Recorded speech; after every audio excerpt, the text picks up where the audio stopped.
Well, I'm proud to have run into a state senator, Sandra O'Brien, who is actually state senator for the district I live in, Ohio.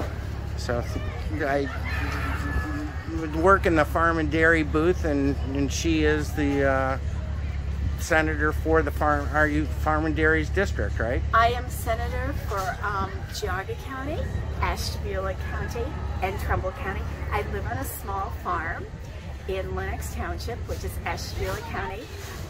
We're not full-time farmers, but we used to have a feeder pig operation. We used to do honey and maple syrup, and I'm just really pleased to be your state senator. Well, thank you. At the beautiful Geauga Fair. This is my third fair. Your third fair of the day? No, for the summer. Okay, Yes. There is, I think Trumbull is today as well, isn't it? No, Trumbull was the first one. Oh, was it? That was at least 3 weeks ago. Oh, what's the other one that the guy? Ashtabula they just had. Okay. Okay, yeah. Well, I'm glad you made it to this one. This was the mellow day at the fair, the first day. So are you coming back all days? I'm going to spend a lot of time here at Geauga Fair. It's a wonderful fair. I grew up here in Geauga County. My husband and I are from Bainbridge.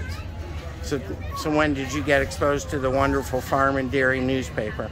Well, a lot of our friends are dairy farmers. I was on Farm Bureau, and I was in the Ag Extension board member, and so I'm very familiar with how well the United States does in our farming industry. But on the flip side of that, there are a lot of people who do not know a lot about farming because we're only 2% of the population. We're so good at what we do.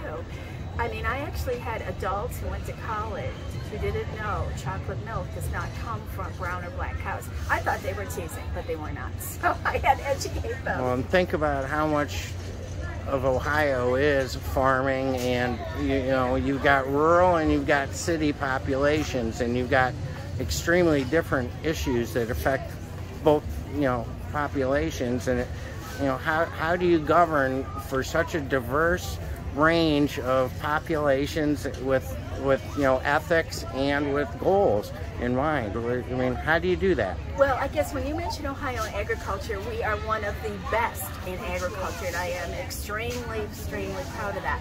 But that's why when you elect senators, there's only 33 of us in the state of Ohio, and then we're supposed to be the voice for our constituents in that region. And that's a good point. I've got farmers, and I also have factories in the cities. So I've got Warren, I've got Ashtabula. So it's like a balancing act, and that probably is better for our constituents, that you hear from all of us. Northeast Ohio has very unique weather here, and sometimes I'm on a committee and they're talking about putting something in for mild winters, and I say, hey, that's not going to work well in my district where we get 2 feet of snow, and it's not a photoshopped photo, it's a fact. We have that kind of weather. A lot of people do not realize that the Appalachian Mountain foothills end in Ohio. Good point. And so the eastern part of Ohio is such a higher elevation, it gets slammed with snow. Exactly. Well, actually, plus we're not just east of Cleveland, we're north. Ashtabula County is the only county in the state of Ohio that has Canadian vegetation. That's how far north we are. Wow, that's very cool. I never knew that. Now that's a farm and dairy trivia fact. It is, yeah. But I'm really proud of our agriculture industry. As I said, we're so good at it that sometimes it can hurt us on the offside because people don't understand where their actual food comes from. That's right. Right. So I know that you've got another issue that you're passionate about, that's food for the brain, education, and how we spend our education dollars. Exactly. My first career, I was a teacher, very, very proud of that. But I'm a firm believer in tax dollars belong to the taxpayers. That's hard-earned money they give to government for a public service. Parents are the most important people in children's lives. They know what is best for their children. They know what works best in education. One size does not fit all. So I was successful in passing a bill where our tax dollars, state tax dollars, now follow the student to the school they want to go to, be it public or private. I'm very, very, very proud of that. That competition is going to make all of the schools better. It will, just like it does on any product. Sure. It's going to work well for education. And the schools that are broken now are hopefully going to, improve. I'm hoping they'll improve. Right. That's a tough job today. Being a teacher is a really, really tough job. Well, and also in school districts where you've got shifting tax, bases, and I mean, you've got some huge places that are such disaster zones that their school systems have been screwed up for 50 years. Well, you don't realize Ohio, when you took at the Ohio, federal, and local level, we're pushing $26 billion for our schools. We fund our schools quite well. We really do.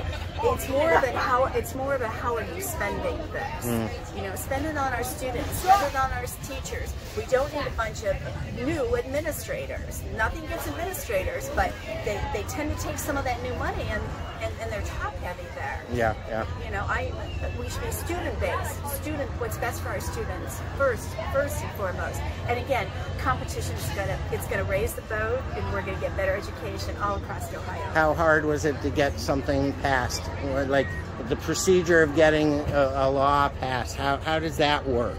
It's more difficult than you think, but that's not necessarily a bad thing, because you want to make sure that the majority of us who represents you, Ohioans, are for this bill. Very few bills get through the way we write them. They get amended, and that's not necessarily a bad thing either. So we hear from our big cities, our smaller cities, our villages, our townships, our farms. That's who Ohio is. That's what politics is about. That's what it's about. Yeah, a lot of compromise. But again, maybe in the end it's a better bill. Yes. Well, good. Well, thank you for your work. It looks like Ken's got to do work and sell a T-shirt for the farm and dairy instead of talking politics. What I'm looking for. Cool. Yeah. He's going to sell you what? I'm just here getting an interview. Oh, I'm sorry. I didn't mean to bother you. No, you're not bothering us. No. But do you have a 2X? Oh, heck yes. All right. Hey, come on, it's under there. No. Okay, I can find it. I'm I see teasing. it over there. So, can I say hi? I'm Sandy O'Brien. Oh, it's very nice to meet you, and I love to support the farm and dairy. There Okay, you so where go. do you live?